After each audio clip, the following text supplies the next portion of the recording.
Welcome to my channel. ఈ రోజు మన వీడియోలో మూవీ అప్డేట్స్ ఏంటో చూద్దాం. Sreeleela back to back projects తో దూసుకుపోతున్న సంగతి తెలిసిందే. రీసెంట్ గానే జూనియర్ సినిమాతో అటు తెలుగు ఇటు కన్నడ ప్రేక్షకుల ముందుకు వచ్చింది. అయితే సినిమా ఓకే గానీ సినిమాలో శ్రీలీల డాన్స్ కూడా మంచి పేరు వచ్చింది.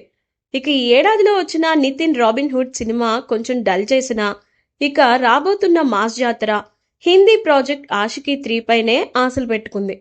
మెయిన్గా చెప్పాలంటే బాలీవుడ్లో ఆష్కీ 3 సినిమాతో ఎంట్రీ ఇవ్వబోతున్న శ్రీలీల అక్కడ పెద్ద బ్రేక్ వస్తుందని ఎక్స్పెక్ట్ చేస్తుంది. కానీ ఆషికీ 3 వచ్చినా కొన్ని అడ్డంకులైతే వస్తున్నాయి.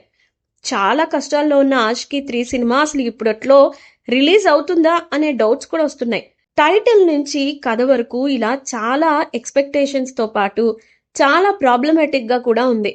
ఆషికీ 3 అంటూ ఫస్ట్ వచ్చిన ఈ సినిమా టైటిల్ అనుకున్నారు, కానీ ఆషికీ ఫ్రాంచైజ్తో ఈ సినిమాకు సంబంధం లేదని డైరెక్టర్ అనురాగ్ బసు అనౌన్స్ చేయడం జరిగింది. త్వరలోనే కొత్త టైటిల్ని సినిమా కోసం అనౌన్స్ చేయబోతున్నారట. కార్తిక్ ఆర్యన్ హీరోగా వర్క్ చేస్తున్న ఈ సినిమా షూటింగ్ దాదాపుగా పూర్తయింది. మిగిలిన సగం స్పీడ్గా పూర్తి చేసి ఈ ఇయర్ ఎండింగ్ వరకు రిలీజ్ చేయాలని అనుకున్నారు. కానీ Bollywood sensational super hit movie Saiyaara release తర్వాత శ్రీలీల ఫస్ట్ హిందీ సినిమా మరింత లేట్ అయ్యే అవకాశాలు కనిపిస్తున్నాయి. దానికి కారణం ఏంటంటే ఈ రెండు సినిమా స్టోరీస్ సేమ్ ఉండడం అని టాక్. ఇక సయ్యారా స్టోరీతో కంపేర్ చేసుకుంటే ఈ సినిమాలో కొన్ని సీన్స్ కూడా ఉన్నాయని అనురాగ్ బసు ఇప్పటికే కొన్ని సీన్స్ ని రీషూట్ చేసేందుకు రెడీ అవుతున్నారట. మొత్తానికి బాలీవుడ్ లో శ్రీలీల ఎంట్రీ ఇవ్వబోతున్న సినిమా కష్టాల కడల్ని ఈదుతుందని చెప్పాలి. ముందు ఈ సినిమా కంప్లీట్ అవుతుందా లేదా అనే డౌట్స్ కూడా వస్తున్నాయి.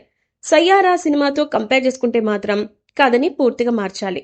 అలా కాకుండా కొంత వరకు మార్చినా పెద్ద డ్యామేజ్ అయితే ఉంటుంది. మరి మొత్తం మీద ఈ వ్యవహారం ఒక కొలిక్కి రావాలి అంటే ఖచ్చితంగా టైం పడుతుంది. అందుకే అనురాగ్ బసు డైరెక్షన్లో వస్తున్న కార్తిక్ ఆర్యన్ సినిమా ఈ ఏడాదిలో వచ్చే అవకాశాలైతే కనిపించట్లేదంటూ కొన్ని రూమర్స్ కూడా స్ప్రెడ్ అవుతున్నాయి. ఇక శ్రీలీల ఈ సినిమా మీద కూడా చాలా ఆశలు పెట్టుకుంది. కోలీవుడ్లో రిలీజ్ అవుతున్న పరాశక్తి మీద. హిందీలో డెబ్యూ ఇచ్చి వచ్చే ఏడాది స్టార్టింగ్లోనే కోలీవుడ్లో డెబ్యూని ప్లాన్ చేసుకుంది శ్రీలీల. కోలీవుడ్లో శివకార్తికేయన్ హీరోయిగా వస్తున్న ఈ సినిమాలో శ్రీలీల హీరోయిన్గా వర్క్ చేస్తుంది. పరాశక్తి సినిమా మీదే భారీ అంచనాలు కూడా ఉన్నాయి. సుధా కొంగర డైరెక్షన్లో వస్తున్న ఈ సినిమాలో శ్రీలీల క్యారెక్టర్ చాలా బాగుంటుందని, ఇది ఖచ్చితంగా తనకి ప్లస్ అవుతుందని, కోలీవుడ్లో బిగ్ ఎంట్రీ మూవీగా నిలవబోతుందని కూడా టాక్ వస్తుంది. కోలీవుడ్లో మంచి ఎంట్రీ కన్ఫర్మ్ గానీ బాలీవుడ్లోనే డెబ్యూ కష్టాల్లో ఉన్నట్లు తెలుస్తుంది. ఈ కష్టాలన్నీ బయటపడి కార్తిక్ ఆర్యన్ మూవీ రిలీజ్ అయితే మాత్రం మంచి సక్సెస్ అవుతుంది. మరో ఇంట్రెస్టింగ్ అప్డేట్ ఏంటంటే సెన్సేషనల్ స్టార్ విజయ్ దేవరకొండ హీరోగా భాగ్యశ్రీ బోర్సే హీరోయిన్గా వర్క్ చేసిన recent movie Kingdom Gautam Tinnanuri plan చేశారు. గట్టి హైప్ అయితే వచ్చింది ఫస్ట్ నుంచి. బట్ అదే రీతిలో బుకింగ్స్ని కూడా క్రియేట్ చేసింది. బట్ లాస్ట్ 24 అవర్స్లో మాత్రం బుక్ మై షో యాప్లో 2 లక్షలకి పైగా టికెట్స్ని బుక్ చేసుకుని ఒక సాలిడ్ ఓపెనింగ్కి ఈ సినిమా అయితే ఒక రీక్రియేషన్ చేసింది.